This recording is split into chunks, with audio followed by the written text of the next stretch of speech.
جنات کیا کھاتے ہیں؟ حضرت سیدنا جابر بن عبداللہ رضی اللہ عنہ سے روایت ہے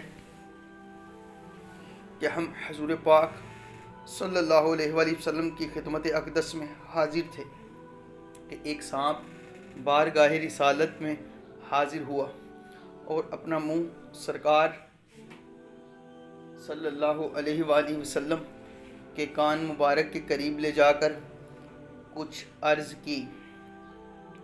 حضور اکرم صلی اللہ علیہ وآلہ وسلم نے فرمایا ٹھیک ہے۔ اس کے بعد وہ لوٹ گیا۔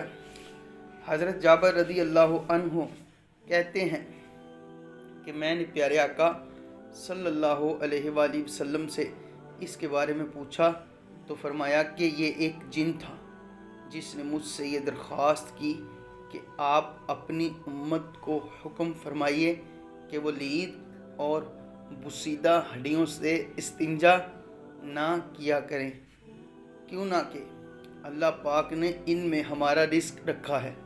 جس ہڈی کو جنات لیتے ہیں اس پر انہیں گوشت ملتا ہے، اور جس لید گوبر کو لیتے ہیں وہ دانہ یا پھل بن جاتا ہے۔ اس لیے یہ اشکال وارد ہی نہیں ہوتا کہ گوبر تو ناپاک ہے، اس کا کھانا جنات کے لیے کیسے جائز ہے؟ کیوں نہ ماہیت بدلنے سے ناپاک چیز پاک ہو جاتی ہے۔